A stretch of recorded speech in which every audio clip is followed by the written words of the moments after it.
Hi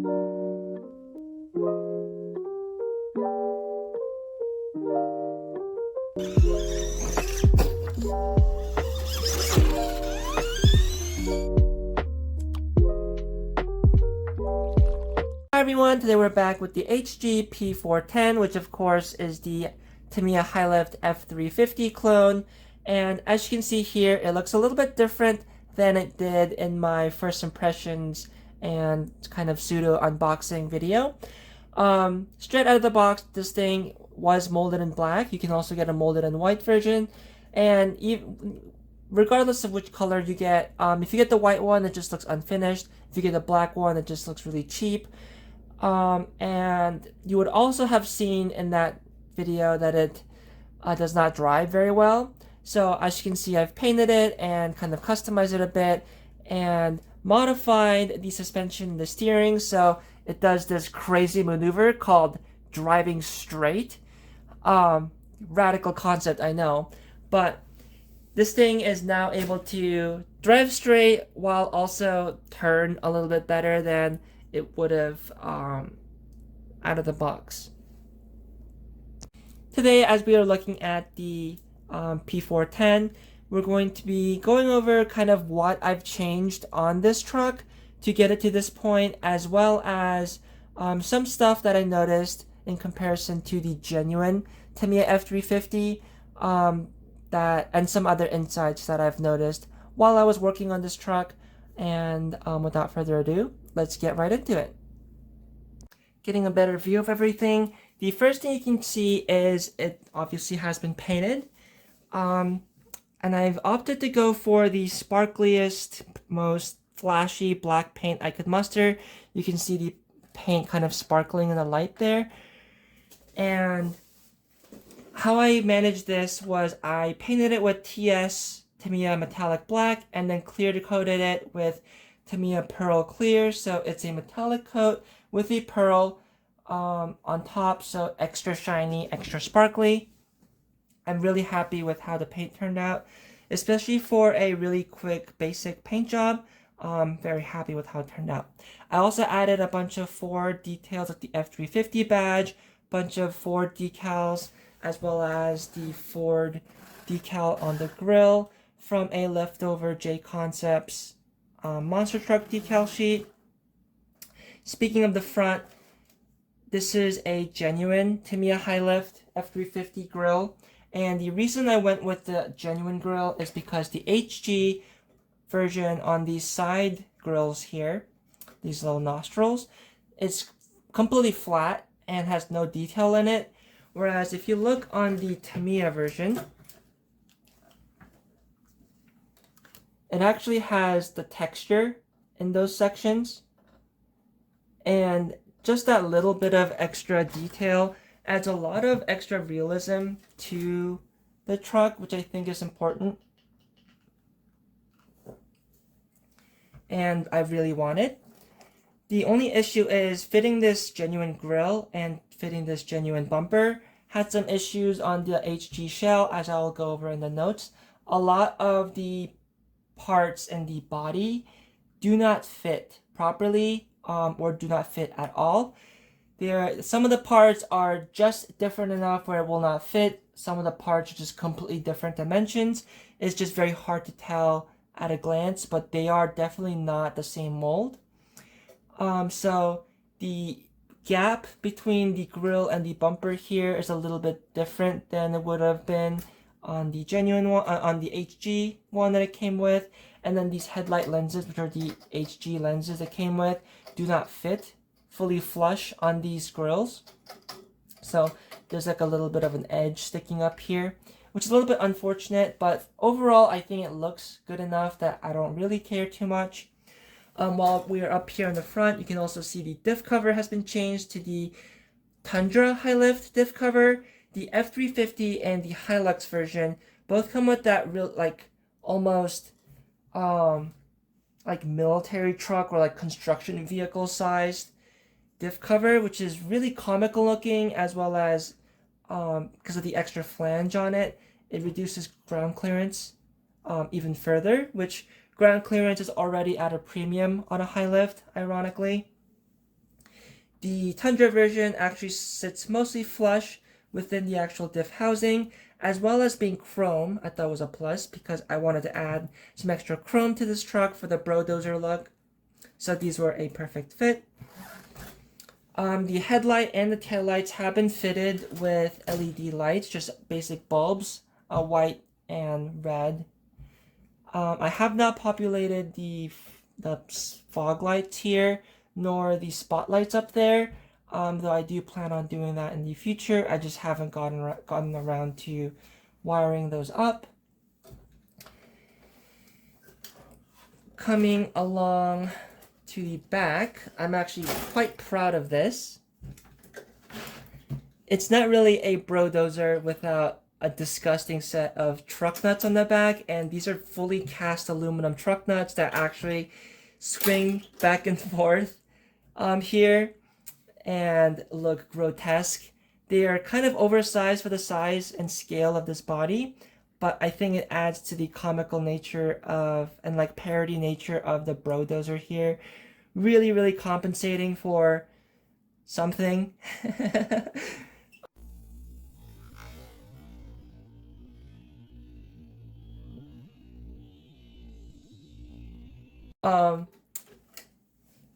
And added more decals here for some extra detail as well as on the backlight. As I mentioned, there's some fitment issues with the genuine parts. So for the windshield and windows, this is that green tinted HG windshield piece that it came with. I just painted it black, like just fully opaque black on the inside to get this really blacked out tinted look. I wanted to use the genuine Tamiya tinted windshield and windows, but again, it just would not fit in the HG molded shell. Another thing I've changed is I've lowered the entire body down a bit. I don't remember the exact measurements, but basically I trimmed down the standoffs on the electronics tray, which the cab mounts to, and then trimmed down the tilt bed body mounts there in the back to lower the entire thing down. And it helps me remedy one big pet peeve I've always had about the F350 model, whether it's the Tamiya or the HG, and that's that the bull bar comes down really low and then the body sits really high, which makes it seem kind of ill-fitting.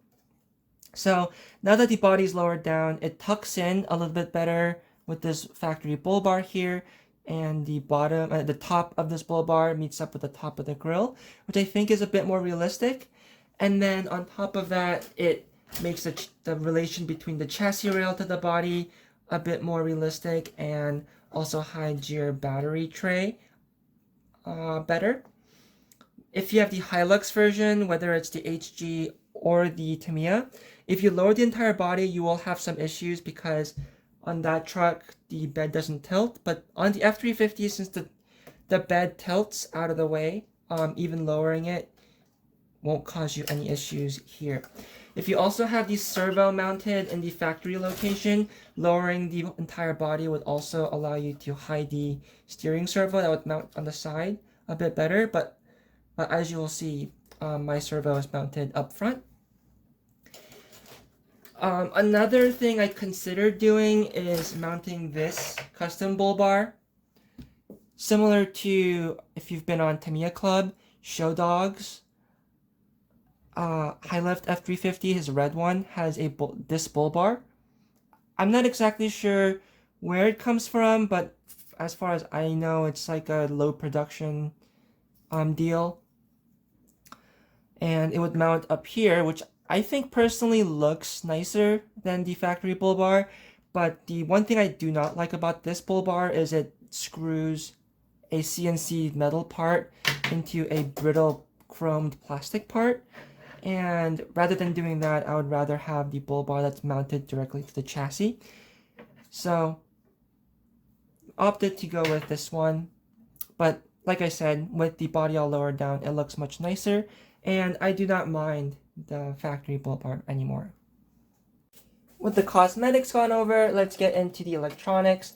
I've switched the ESC for a Hobbywing 1060.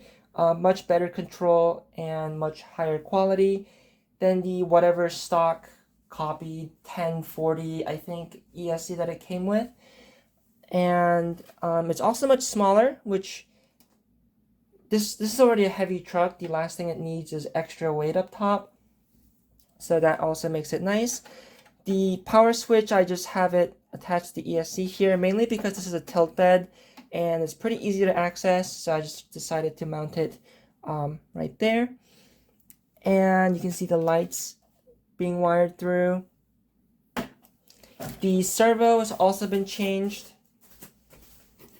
The shifter servo, I went with a RC four-wheel drive twister, like RTR servo. I think it's like a 15 kg servo that came on my Galante 2 D90 or Defender. And that's here for the shifting duties, and then for steering duties, which is also up front.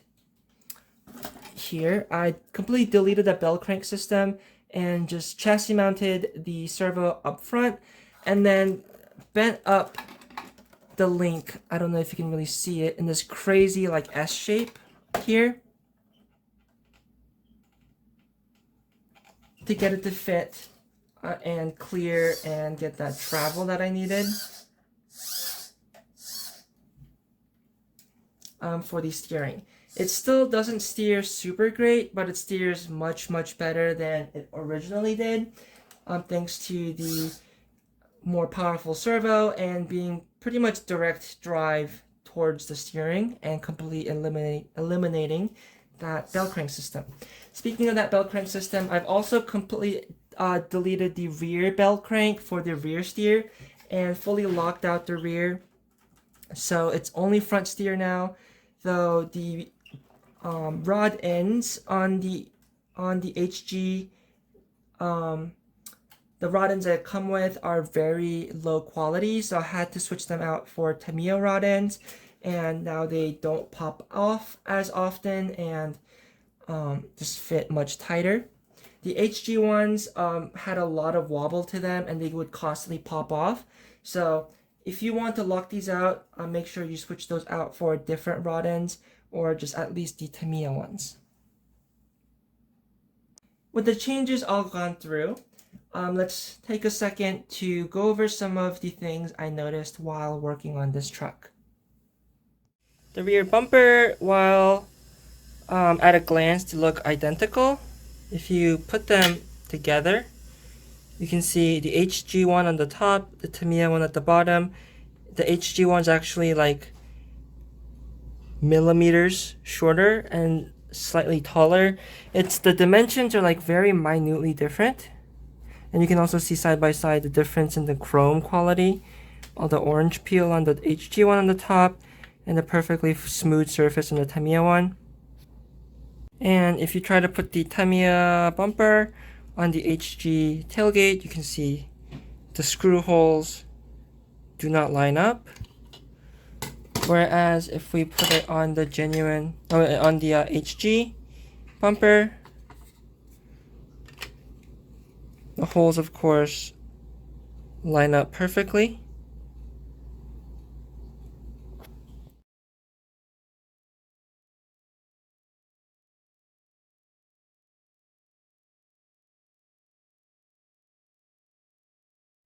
The windshields are different as well. You can see the HG one, tinted in green here, has a much thicker and taller windshield outline. You can see how sharp and raised that is compared to the Tamiya one. You can also see I attempted to fit it by cutting out the little hole, the little notch for the HG mirror, like this one has, but it still will not fit because you can see if I put it down, the HG one is like ever so slightly larger, and also the windshield shape is different slightly. Another one is the Tamiya one will have a little hole here for the antenna, because this was made back when they still had those sticking out of the roof of the cars, whereas this one doesn't. Similar to the backlight, the one on the HG is much more pronounced than the one on the Tamiya one. So unfortunately, if you wanted a black tinted windshield and windows like I wanted instead of the green, you simply will not be able to fit the Tamiya ones on the HG body. This also leads me to believe that the dimensions of the HG body shell are also ever so slightly different compared to the genuine article. And that's probably how they are getting away with creating this truck, is by making all the dimensions, or some of the dimensions, ever so slightly, like millimeters different, so they can argue that it is a different product. You can see with here, while we're over here, the front bumper as well does not fit. This is the Tamiya front bumper with the Tamiya grille. It does not fit completely properly. The grille thankfully fits okay, but I had to do a modification. I'll show you that in a second. But the bumper, the front bumper here, you can see that line does no longer meets up properly. So I may actually be forced to use the HG front bumpers. I will have to see if it will fit the Tamiya grille. But yeah, this body line is now no longer correct. And you can see how it protrudes now off the side like that. And there's a huge gap there where there used to not be. So that's a little disappointing. And then for the grille, the sides fit properly, but the little bracket for the top, that did not fit. So I actually had to trim down those two posts on the body to get this thing to fit. So again, everything is just a little bit different. Tolerances are a little bit different. So it's definitely not a case of HG is taking old Tamiya molds and just straight up producing copies of it. They are producing their own molds and producing their own they are producing their own molds. It's not the Tamiya molds, and they've changed the mold just ever so slightly, just the dimensions. I don't know if they made a mistake while making the molds, or they're just trying to do their best copying it without having the real genuine mold in hand. That's probably more likely the case. But whatever the case, yeah, the short of it is none of the parts are actually interchangeable with the Tamiya parts without some sort of tweaking and modification as far as the body goes. As far as the chassis goes, that's a lot of parts to dig into. So far, the Tamiya parts I've thrown on there have fit, but chances are it's the same situation with the chassis as well. There may be little bits of it that are different, so that is something to keep in mind. It seems like with the body parts anyway, you are going to have to source HG specific parts because the Tamiya parts just will not fit. That was a lot of information and a lot of talking. You probably want to see this thing drive around. Let's finally take it outside, take it for a spin, and just see how it looks driving around.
this thing really started off as a junk kind of car review that I fully expected to be built really cheap, have really poor quality and like poor build quality and drive really bad.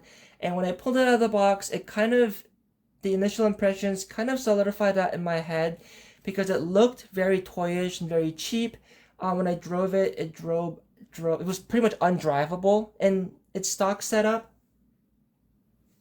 So that also kind of started to solidify in my head that this thing was pretty much garbage.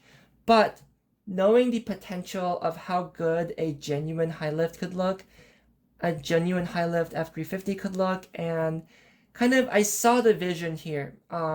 The genuine high lift by no means is not a Vanquish competition rock crawler by any means, and also has its own set of issues, but it does at least drive straight for the most part and is able to somewhat steer. So I knew that it could at least get up to that point.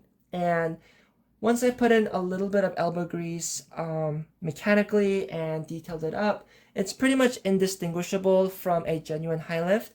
And arguably with the much softer leaf springs and the more direct drive steering that I've set up on this, it kind of drives better than a genuine high lift. So I'm pretty happy with this truck, and it's quickly become one of my favorite looking as well as favorite to drive trucks in my collection.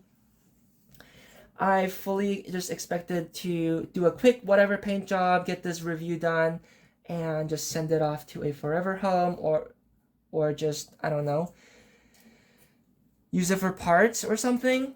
But at this point, I'm actually very happy with how it looks and how it drives, so it will be sitting alongside, almost as an equal to my genuine Tamiya vehicles and my genuine Tamiya high lifts.